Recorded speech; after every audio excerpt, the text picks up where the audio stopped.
पवित्र कार्तिक मास की कथा।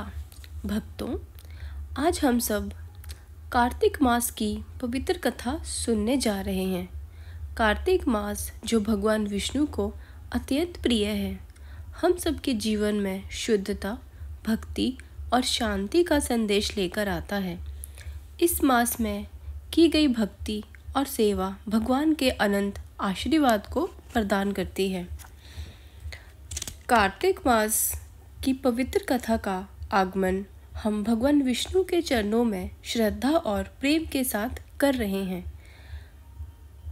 हम सब अपने मन, वचन और कर्म से भगवान का स्मरण करते हुए संकल्प लेते हैं। इस कथा के माध्यम से हम अपने अंदर के अंधकार को दूर करते हुए ज्ञान और भक्ति का प्रकाश फैलाने का प्रयत्न करेंगे। दूसरा अध्याय, गुणवती की कथा। भगवान श्री कृष्ण ने कहा, हे देवी, गुणवती अपने पिता व पति को राक्षस के द्वारा मारे जाने का समाचार सुनकर बड़ा विलाप करने लगी। हे पति, हे नाथ, मुझको त्याग कर तुम कहाँ चले गए? मैं अकेली कन्या हूँ, तुम्हारे बिना अब मैं क्या करूँ? अब मेरे भोजन और वस्त्र आदि की व्यवस्था कौन करेगा? घर में स्नेहपूर्वक मेरा पालन पोषण कौन करेगा? मैं कुछ नहीं कर सकती, मेरी रक्षा कौन करेगा? मैं कहाँ जाऊँ, कहाँ रहूँ? मेरा तो अब कोई ठिकाना नहीं रहा। इस तरह रोती और बिलखती गुणवती चक्कर खाकर पृथ्वी पर गिर पड़ी और मूर्छित हो गई और कुछ देर तक पड़ी रही।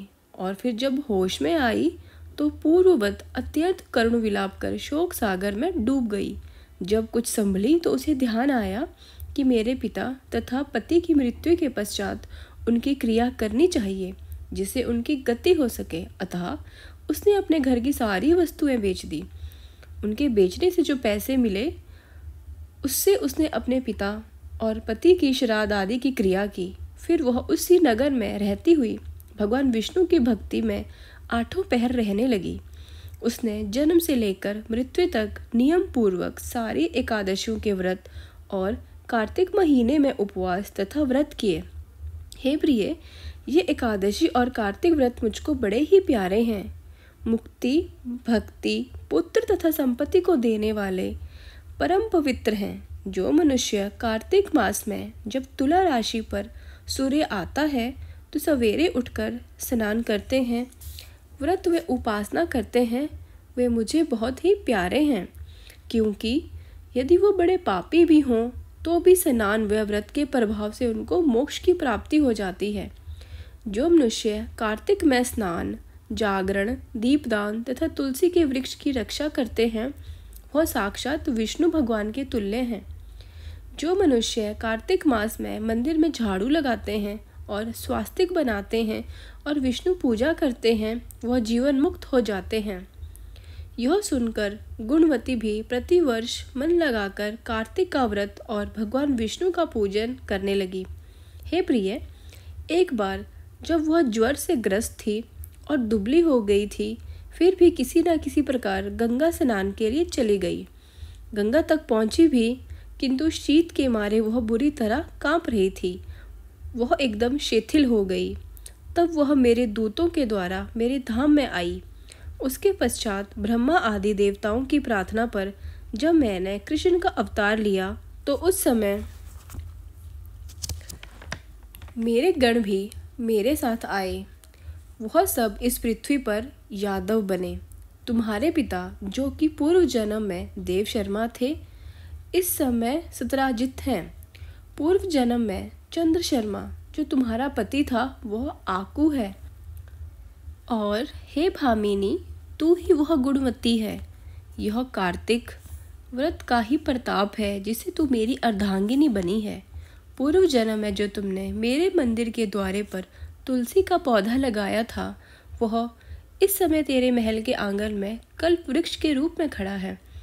तुमने जो उस जन्म में दीपदान किया था, उसके कारण तुम्हारी देह सुंदर है, तुम्हारे शरीर में शोभा है और घर में साक्षात लक्ष्मी निवास करती है। तुमने पूर्व जन्म में अपने समस्त व्रतों का फल पति स्वरूप विष्णु को अर्पण कर दिया था। उसी के प्रभाव से तुम इस समय मेरी प्रिय भामिनी हुई हो। पूर्व जन्म में आजीवन तुमने जो नियम से कार्तिक मास का व्रत किया था, उसका यह प्रभाव है कि मेरा और तुम्हारा कभी वियोग नहीं होगा। इस प्रकार जो कोई कार्तिक मास में व्रत आदि करते हैं, वह मुझे तुम्हारे ही समान प्यारे हैं। वह लोग जो कि दूसरे जप तप यज्ञ दान आदि करते हैं, कार्तिक मास में किए गए व्रत के समान उनका फल बहुत थोड़ा होता है, यानी कार्तिक मास के व्रतों का 16वां भाग भी नहीं है। इस तरह से सत्यभामा भगवान श्री कृष्णचंद्र जी महाराज से अपने पूर्व जन्म के पुण्यों का प्रभाव सुनकर अति प्रसन्न हुई। इसी के साथ तीसरा अध्याय समाप्त होता है।